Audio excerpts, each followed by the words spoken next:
Today, I'd like to discuss the idea of the caste system and is caste really an appropriate term to use? Because you can discuss kind of from both sides. Some people say, well, the caste system refers really more to the Indian system. And when you look at the American situation, really it's kind of different. So, is that an appropriate term to use? Um, People, we notice from certain countries who are black do not associate with blacks who have been here for a long time. So they come from a different country and they see blacks who've been around for a much longer time, have a much longer history. And they say, well, they're kind of a lower caste. We're not going to associate with them.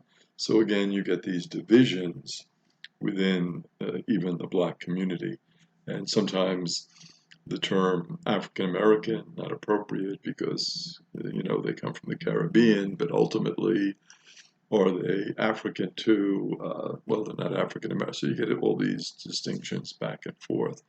And so this idea of caste, you look at it and say, well, how is it affecting that type of situation? Well, we're kind of going to be at a higher level, so I can associate with those who are really in the very lowest caste. When you look at the idea of the case of Freddie Gray, Freddie was handcuffed in the back of a van, and as he was handcuffed, he was crashing into both sides of the van, back and forth, um, and died, unfortunately, in police custody in the van because he wasn't really properly secured in the van, and he died from injuries associated with his transportation, which, you say, well, you're apprehended, you're handcuffed, that's one thing. Uh, but if you're, in a certain situation where you're going to be injured and harmed by being transported, well, isn't there some level of responsibility on the part of somebody here? What's the story? Why is this happening? Normally, if somebody is in custody and they're being transported, they're not going to die as a result of injuries suffered from being transported. Um, Three of the officers were black, including the driver. Example of caste at work. Well, Freddie was in a lower caste where police officers were in the higher caste. Is the higher caste treating the lower caste in a different way than they maybe themselves would want to be treated? So again, it raises the specter of caste. Who is in really the lowest caste in America? And should they be treated in a different way because they're in that caste? Uh, the Davis and Gardner study is another example of that. That was done in 1941. It was based on two couples. One was white, one was black, and they lived in Natchez, Mississippi. And they reported their findings about caste and class in the Deep South. It's called a social anthropological study of caste and class. And they took a look at it and they said, well, how is the white couple being treated? Similar background, similar economic status. How is the black couple being treated? What are the differences? Why does it take place? What happens? What are the attitudes? Does it show that the whites are in a separate caste from the blacks in terms of how they are being treated? Interestingly, there were two other studies, and they were published by white anthropologists from Yale, and they were published first. They were limited, but they received more prominence than the Davis-Gardner study.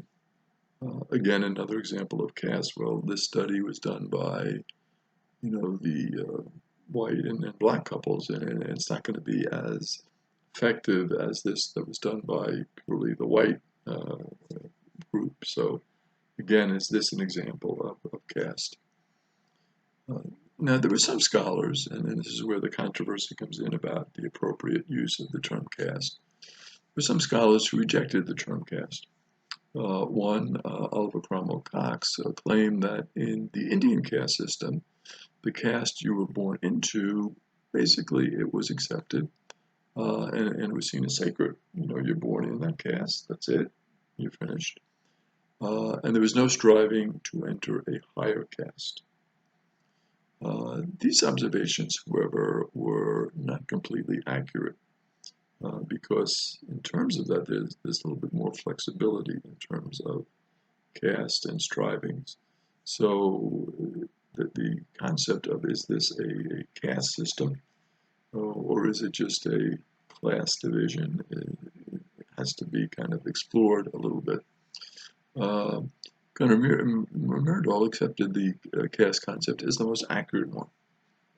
Myrdal, the sociologist, he says, if you look at the American dynamic and his two-volume work, The American Dilemma, in 1944, he said, when you look at it, it's obvious that there is a caste system at work here, and it's kind of rigid, and people born into that certain caste really suffer from a lot of deficits and difficulty in achieving a higher level.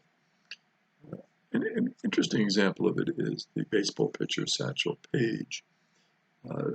Satchel was treated not only in terms of his limitations in terms of playing Major League Baseball and fantastic pitcher, wonderful records that he accomplished, fantastic amount of strikeouts, very difficult pitcher to hit. But when you think about it, the cheating that goes on when there is a caste system, not only for the individual, but it affects a wider group. So in Satchel Paige's example, right, in his case, not only was Satchel affected, but any potential teams that he could have played for that were denied success. Because, I mean, if they had a great pitcher like Satchel Paige, I mean, they would have been able to achieve at a much higher level and win more games. And you figure, well, why should they be limited just because this pitcher is black and in a particular caste and not allowed to use all of his potential, all of his skills? Another example of that, July 6th in 1940, the crowd acclaims Hitler. He's kind of at the height of his powers. Paris has been captured. And you can ask yourself the question, where would you have stood at that time? Would you have been part of the crowd that was cheering Hitler? Would you have been caught up in that moment? A moment of great triumph. You know, you're German, you lost the First World War. This is, 22 years later, and you have this amazing triumph. You're in Paris, you conquered France, you had all that stalemate back and forth, the trench warfare in the First World War, and now you're just blitzkrieging and conquering, and you're in Paris, you see all the pictures of Hitler, and what are you feeling? Are you feeling triumph? And so difficult when you look at it. Well, there was certainly a caste system involved in Germany. The Jewish people, those with handicaps, put in a different caste completely. Would you have, in that situation, where you have this great triumph, great military triumph, would you have kind of looked away from that caste aspect and embraced the triumph? Difficult when you think about it, all of the emotions, the nationalism, the feeling of country, the feeling of pride, the feeling of conquest, to a certain extent probably the feeling of revenge, all of those feelings. Those of us who are white are comforted by the fact that no matter how bad things are for us, at least we're not black, we're not in that caste, we're different. So again, it would give comfort to people And that's part of the whole caste system thinking. The problem with narcissism can come in here, because what can tend to happen is you can overvalue your nation because you undervalue yourself. You are not able to take a critical and realistic look at your country. Two examples: Hitler's Germany and America's South. Right? Hitler's Germany, you could see that things were not going in the right way. Certain people were being treated terribly, were being treated in a very cruel way, an awful way. And would you accept that as a price for a greater country to support that type of horrible treatment of people? And in the Deep South, when you saw how black people were being treated, wouldn't there be something in you that would say, this is not right? You know, these are my brothers and sisters. They are created in the image and likeness of God. They should not be treated in a terrible way like this. But again, is it justified in terms of a caste system? Is it justified in terms of saying, well, they're from a lower caste, they're different, they're not the same as I am, it's okay? We kind of look the other way, we kind of allow it. The narcissism of the leader can attract narcissism in the followers, where they ignore morality, where they ignore these observations that we would all make when we say, well, this is wrong. We can't do this. This is an evil. We're treating people in a way they should not be treated. And what happens is the person in this situation of narcissism, this person gets elevated in a certain way. They can say, well, I am great because my leader is great. And my leader has made my country great.